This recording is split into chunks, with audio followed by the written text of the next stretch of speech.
Hello there guys, welcome back to Younes Talks Football. Welcome back to a brand new video. I hope all of you are doing well today. This is a double upload day. Yes, video number 1 of 2. Later on will come video 2 where I'll mention all the latest with Chelsea Football Club and I'll give you a Chelsea news update. But for now, we are here for the preview of England's third group stage game against Czech Republic. Czech Republic versus England.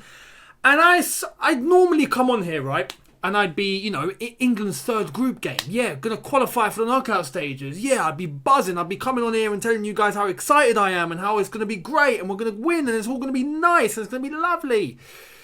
No, I'm not going to do that today. I'm not going to do that for 2 reasons. Reason number 1, the performance we saw against Scotland and even the Croatia one, but the Croatia one we got away with. It kind of papered over cracks. We managed to get a 1-0 win. And, fair enough, we won. And credit to England for winning. But it wasn't a stellar performance. But the Scotland game, that brought a lot of reality back to the scene. That brought everyone back down to earth. That really gave an insight into how things actually are with this England team and how they are with Gareth Southgate. Now, that's reason number 1. Reason number 2 is because we more than likely will witness a 0-0 tomorrow. And I'll explain why after I have analysed what I think is wrong with England. What I think is wrong with England at the moment is the manager. It's as simple as that. And for anyone that's going to come on here and try and say, you got to let Gareth Southgate work with these lads. You got to give him the time. You got to allow him to try and find something that clicks. The man has been in the job for 5 years. He's been England manager for 5 times 365 days. Yeah, 5 years he's been England manager. There's no more time to try and find an identity or to try and find a style or to not even know your first 11. No. You're far past that point. A lot of people criticise Lampard and the way he done things at Chelsea, me included, but at least he had the excuse of, I had a transfer ban, I had to bring up loads of youth players from the academy and try and blag something, right, with no managerial experience, only 1 year at Derby.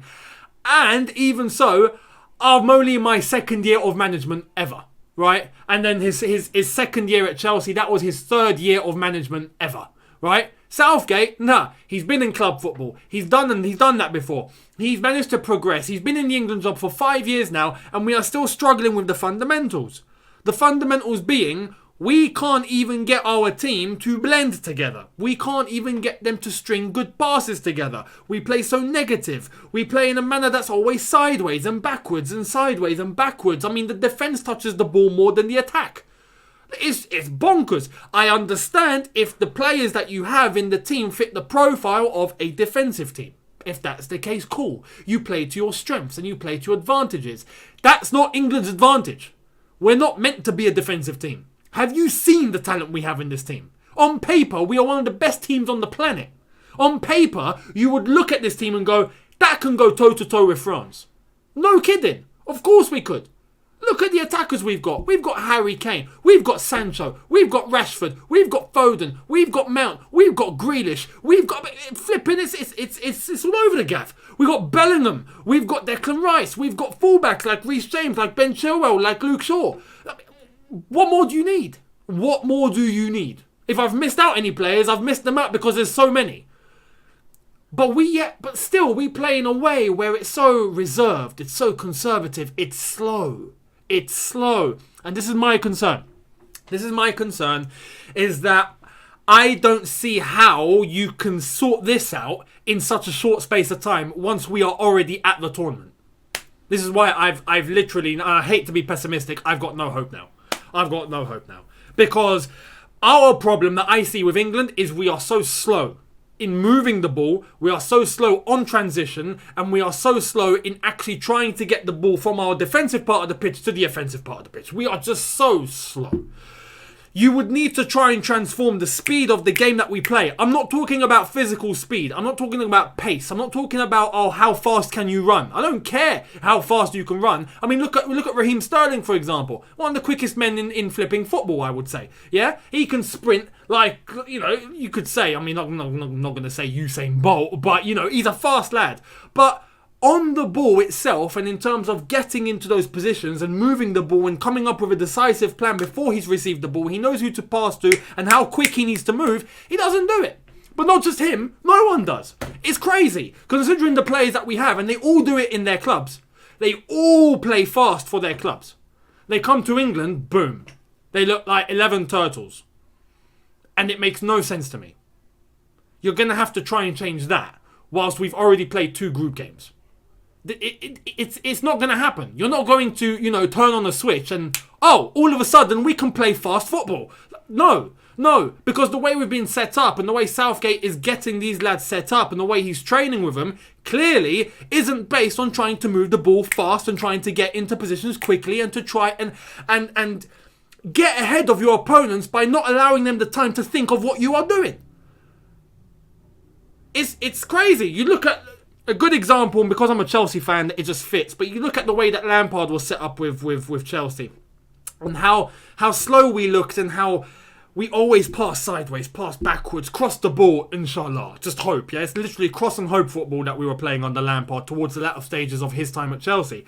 As soon as Thomas Tuchel came in, you could see that immediately from that Wolves game, he was trying to do something new, but it wasn't to do with the speed. It was trying to get the players used to playing a football that is expansive, that is possession based, that requires loads of movement and requires quick passing. But that was a work in progress. We didn't see, you know, what Chelsea were really capable of up until maybe a few games down the road of Thomas Tuchel at Chelsea. And then we began to see things clicking. We don't have the time at the Euros. It's a write-off as far as I'm concerned. It's an absolute write-off. But what I would do, I'm going to come to the lineup very shortly, is try and just do the best that we can with what we have and try and get players on the pitch that I feel are best suited to play that style of football.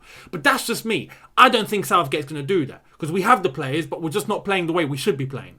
Very defensive, very conservative, doing nothing, sitting back, waiting for the counter-attack, not really doing much on the counter-attack against Scotland. All due respect, Scotland played fantastic, but you know, I don't want to come across arrogant and say, oh, England should be beating everyone. No, because that's not the case. But we have a strong squad. We have the players with the capabilities. We are not using them correctly. That points to the manager. That points to Southgate. He's had more than enough time. For me, he's just not up to the job. Now, why I'm not really expecting much from this game is because, as the group stands, Czech Republic are on 4 points. England are on 4 points. Croatia on 1 point. Scotland are on 1 point. If Czech Republic and England get a draw, they both go through. So why risk it? Why risk it? Czech Republic will be thinking the same. England will be thinking the same. Let's just go and get a draw and both go through. And it sorts England out because they come second and we don't play France, Portugal, or Germany. Whoever's going to finish, I think, first in that group, we don't play there. So that's going to be up to Czech Republic. If we draw, boom. But you know, it's either you're going to fix the game with Czech Republic, right? You're going to rig it. And that's illegal.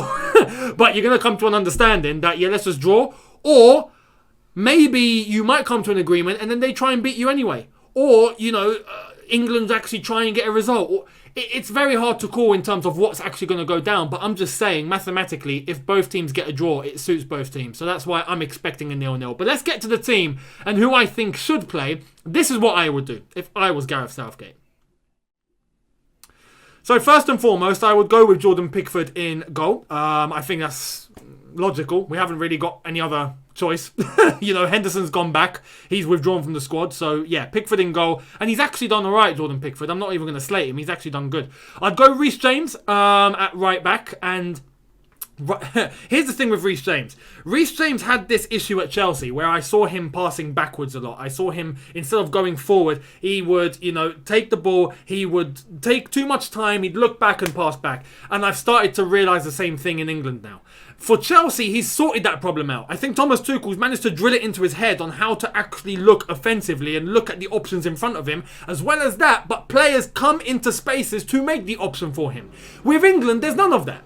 Phillips and Rice were non-existent against Scotland in terms of actually aiding the fullbacks or actually contributing to the attack when the ball does get into the offensive positions. They were caged in this little prison in the middle of the park, and then they would get passed around anyway. Reece James, half the blame probably on him, half the blame on the rest in terms of not actually making the option. But I would like Reece James to look a little bit more forward for this time, and hopefully he does. The same goes for left back. Personally, I'd go Ben Chilwell, but that's just me. That's just because I think Ben Chilwell is better than Luke Shaw. But that's not to take anything away from Luke Shaw. Luke Shaw is a top top left back, and against Scotland, He didn't do badly. Again, I just felt like our fullbacks were just restricted and just had lack of options in terms of our midfield, because our midfield done nothing. That's where I saw the problem in midfield. But anyway, our centre-backs, I don't think we've got much to change there. Centre-backs look solid and you can't ask for more.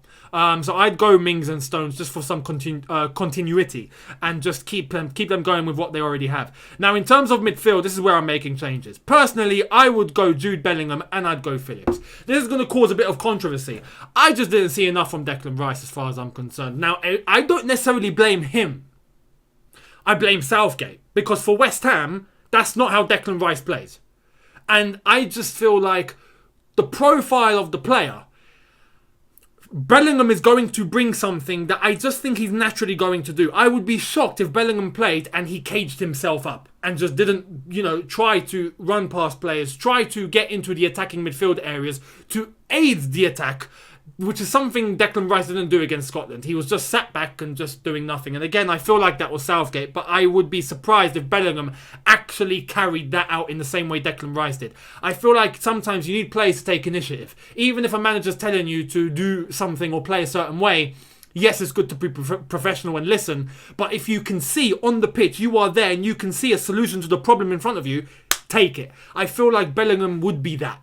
You see him at Dortmund, and the way he just gets past players in that position, in a defensive midfield position, is able to go past 2 or 3 and then contribute to the attack. I think that would bring Harry Kane into the game, which is why I'd go Bellingham. Calvin Phillips didn't do much against Scotland, I'll be honest, just like him and Declan Rice, but I feel like his performance against Croatia, the way that he can move forward a little bit more than Declan Rice, I feel like those two might just complement each other and might bring more players to our attack, which I feel like is what we need in order to get a Harry Kane, for example, involved in the game and create more chances, because our output against Scotland was atrocious. Simple as that. So I would go with that. Now, Mason Mount for me would go in behind the striker.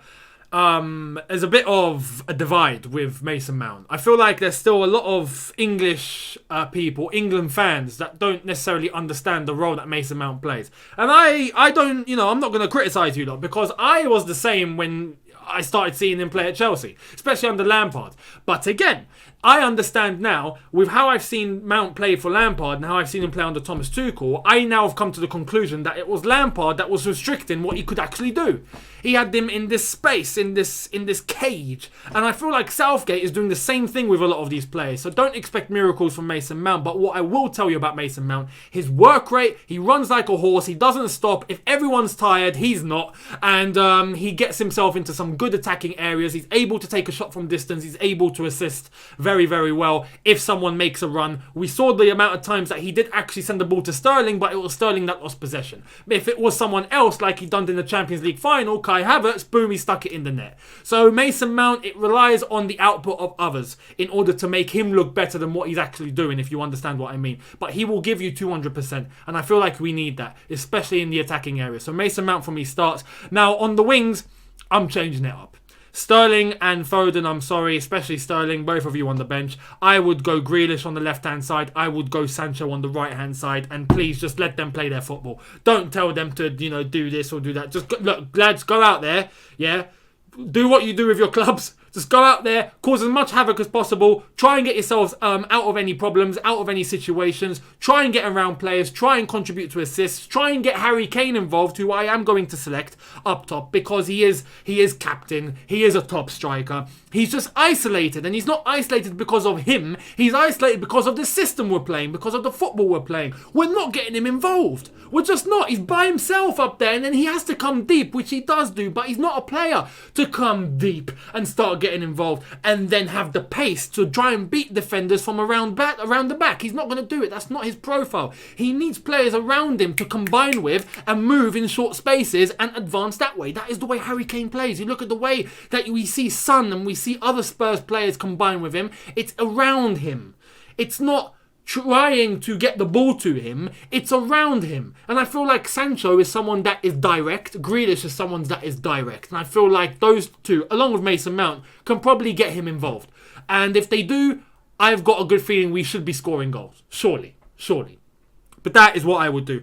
If we still don't see Harry Kane be involved as much as he should by playing that way of football, then yes, bring on Calvert-Lewin and just replace him. And hopefully we get an output from Calvert-Lewin. Because clearly the one issue with Harry Kane is that he's slower than the rest. Which is why we need players around him. And players that he can link up with in tight spaces. That's just how I feel we should get the best out of Harry Kane. And how we can get him involved and allow him to be a threat in order to score that way. But that would be my starting 11. Now, in terms of a prediction, I've already told you this is finishing 0-0. I'm just going to say that now. I'll be surprised if it doesn't finish 0-0. Because, as I've said, it suits both teams. So that's just going to be my honest prediction. Don't expect an absolute goal fest tomorrow. Because in that case, it would be jeopardising for both teams. It would be both teams playing a big risk. Czech Republic could get eliminated. England could get eliminated. Or both could end up finishing third if one were to take the win. You just never know what's going to happen at the other game. So I just feel like it's going to be best for both teams to go out there, keep it cool, don't get any injuries, relax, get a 0-0. Thank you very much. We both go through. Cheers. I think that's what's going to happen. So expect a boring game. But what I will do is give you guys a watch along. So make sure you head over to my Twitch, link in the description, where I'll be doing a watch along for it. And yeah, we'll see what goes down. But honestly, right now, I'm very pessimistic with this England team.